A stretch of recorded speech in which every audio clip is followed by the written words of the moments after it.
As I sit back and reflect on the success of the blueprint, I think back to where we were 7 years ago, and we actually had to delay both the Performing Arts Center and the Citrus Bowl because of the recession. We were able to move forward on the Amway Center because it's a little bit different financial structure, but construction was really down, tourism was down, a lot of people were hurting back then, and the blueprint was just a concept. We thought it would work, but it really did come at a really good time. It gave individuals jobs when jobs were hard to come by. It kept companies in business when work was hard to come by. So really, we brought the blueprint forward right at a really good time for our citizens. It was 2008. The financial crisis was crippling the country's economy. Cities across the nation were tumbling into recession, and Orlando was particularly hard hit. First, tourism dropped, a blow that particularly hurt small businesses and service industry workers. Then, the housing market plummeted. Foreclosures glutted the market, forcing Orlando's booming construction business to a standstill. The city's primary economic engines had stalled, leaving hundreds of business owners on the verge of bankruptcy and thousands of local workers facing unemployment and unpaid bills. When we started the Amway project through Blueprint, we were going through some tough times. Well, the Amway Center was the first of the community venues, and we started the construction at a time where we were really at the height of the recession. And it really came at the perfect time, particularly for our local businesses. The blueprint helped us to survive the first few years of the recession. We were able to provide jobs to companies, to individuals that companies might have gone out of business but for the work on the Amway Center. Mayor Dyer's $1.1 billion proposal to design and build 3 new community venues, the Amway Center, the Dr. Phillips Center for the Performing Arts, and the Citrus Bowl reconstruction, was a key part of his visionary Downtown Strategic Task Force, created during his first term in 2003. Almost all of the mayor's 160 social and economic recommendations to revitalize Orlando have been implemented, but perhaps none more dramatically than the Blueprint Initiative. Commissioner Lynham was really the driving force behind the blueprint, and one of the concepts that we used when we created the venues package was that the venues weren't just about building buildings, it was also about creating economic stimulus in the Paramore neighborhood and getting jobs for local residents and making sure that there was solid minority participation. Well, the concept of the Blueprint program started quite a few years ago, actually, with Mobility 2020, when we were preparing for the 1 penny tax for school district and transportation. I decided to meet with all of the minority businesses that knew something about minority and small business enterprises, pull them all together, told them I really wanted us to have a philosophy or a policy to engage the community, to hire homeless and ex-felons, but I wanted to know how to make it happen. I think Commissioner Lynham got up just about every day and thought about how we could improve the blueprint.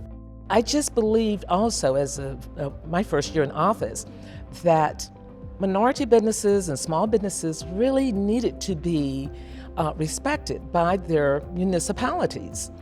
And why would companies come into your municipality, bleed your money out, and not leave any behind? And it always injured the city to me.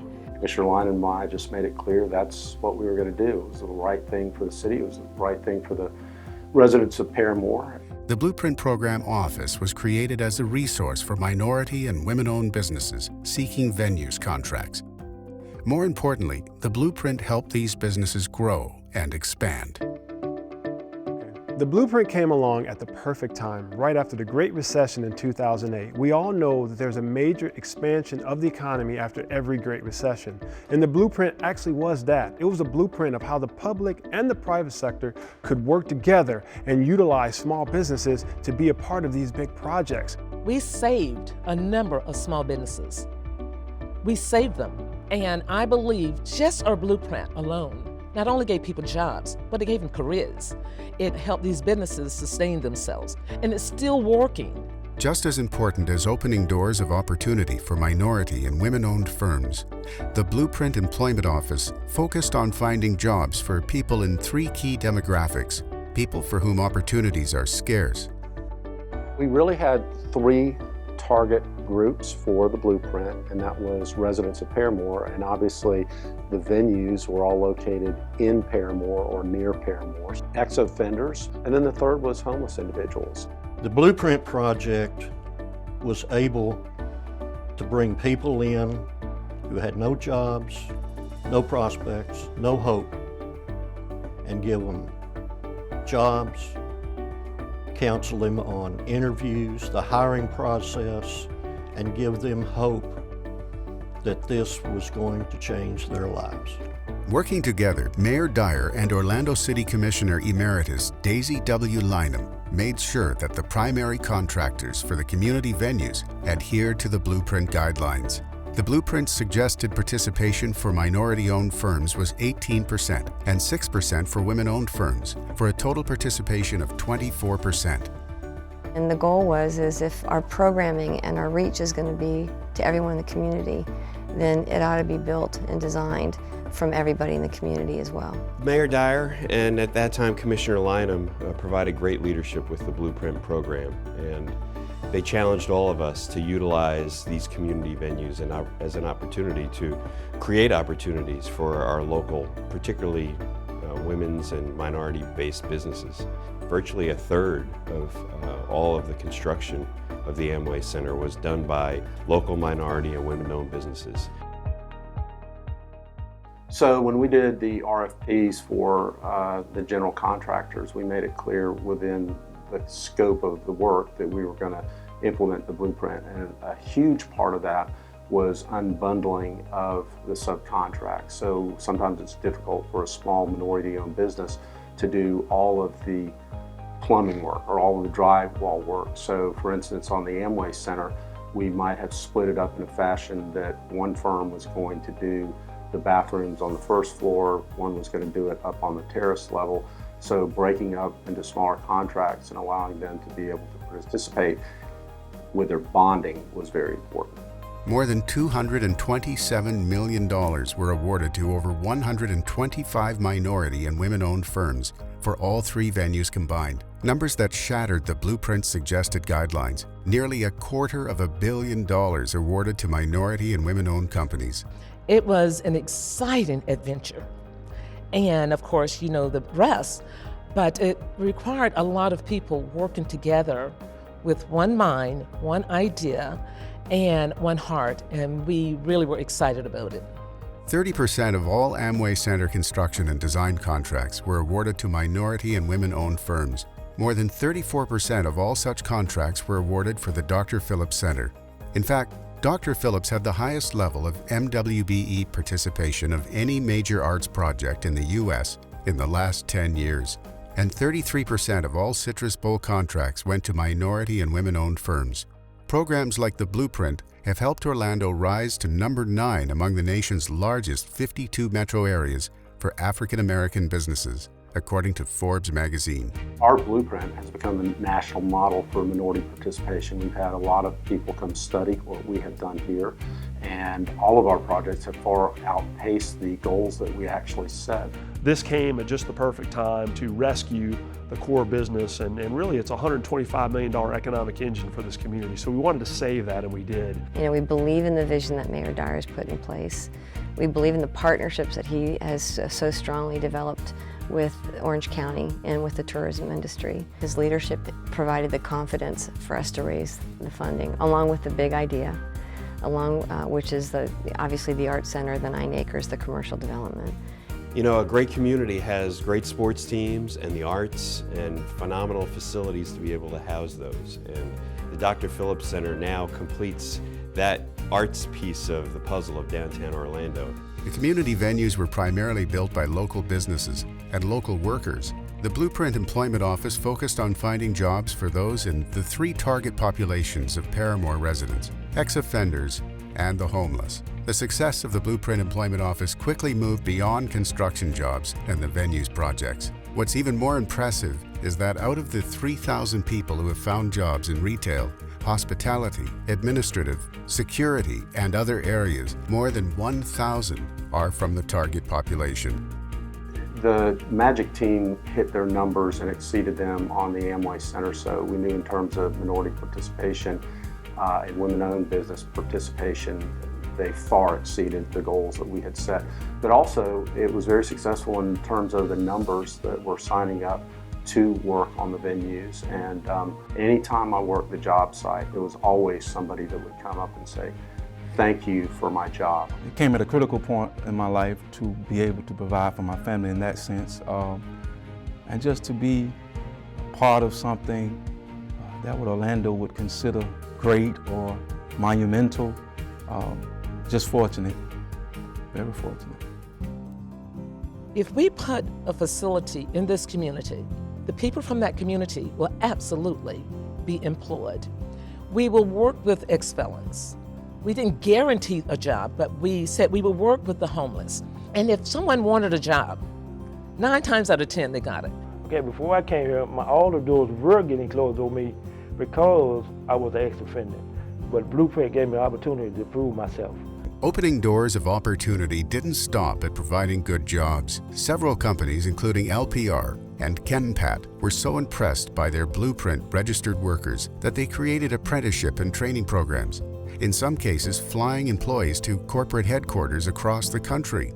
We had 5 young men that were selected to be part of our fast-track apprentice program for the project. But what we wanted to provide for these young people was an opportunity to be on the inside of a very complex, very important project right in their backyard.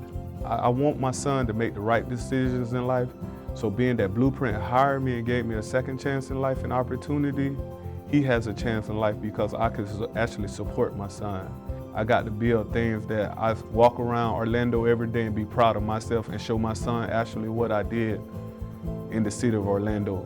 The Blueprint Employment Office also provided vital mentoring and business development tools for small businesses, valuable guidance for small companies who want to become larger and more profitable. That is very important for a small business because you're out there and you're lost. And so if you have someone to contact you back and help you guide you through this, you're going to be successful. Housing is also an integral part of the Blueprint Plan, and under Mayor Dyer's leadership, home ownership and quality housing projects have increased in the Paramore community. 3 of the venues, the Amway Center, the Orlando Citrus Bowl, and the proposed Major League Soccer Stadium, are located in Paramore. And safety, beautification, and traffic improvements have benefited residents and business owners alike. So with the Blueprint program, I learned a lot within these four years. I learned about building, construction, I learned about maintenance, different things that I thought I would never learn coming from the community that I came from. Never thought that I would get as much gratification owning a business as I did playing in the NFL. And you know, through the Blueprint, through the Venues Project, kickstarting us to where we are today, that's what it's all about, making those dreams come true. Right now, I'm prospering real good in life. I'm 100% qualified electrician. If it weren't for Blueprint, I don't know where I'd be. I'd probably be back in prison, probably, but I'm glad I'm not. My life changed 100%. The Blueprint Program Office is also coordinating the training as well as funding for a scholarship program for Paramore residents who want to work in the rapidly expanding healthcare field. In its premier year, the Orlando Medical Careers Partnership provided scholarships to residents with a demonstrated need. Working at an accelerated program provided through Orange County Public Schools, Valencia College, and the University of Central Florida, a majority of these students were named to the National Technical Honor Society. Scheinske-led I-4 Mobility Partners have also selected the Blueprint Employment Office to recruit 100 candidates for higher wage, full-time jobs with on-the-job training. This new program will also include a home ownership component. What has been interesting is as Sunrail came online and was under construction, and the I-4 Ultimate project with DOT used some of our expertise in how we brought together contractors and subcontractors and matched them up with the overall general contractor. So they're using aspects of the Blueprint even on state and federal projects. The economic impact for the venues and the Blueprint program has impressed other cities. it has become a model for financial stability and job growth. The blueprint will be something that is everlasting in this community, our region, and our state, and across the nation. When you think of all that's been accomplished in terms of facilities and arts and entertainment and public art and the partnerships that have really been fostered between the universities in the region and the business community and really the elected officials, this has been a community that's very much in the last decade become a we can. Right now, with the certificates and the opportunity for Blueprint, I feel like I can do anything that I put my mind to. Orlando was special, the Blueprint project was special, and the people that it served are special. The community venues, along with the Blueprint, are an integral part of keeping Orlando one of the top-ranking cities for business and leisure. Forbes magazine recently called Orlando the #1 city in the country for job growth. When we add the soccer stadium, we'll have a 60,000 seat stadium, a 20,000 seat outdoor stadium, a 20,000 seat indoor arena, and then 2 of the 3 theaters at Dr. Phillips. We can host virtually any event or activity you could possibly think of. Anything the world can bring us, we can host in downtown Orlando.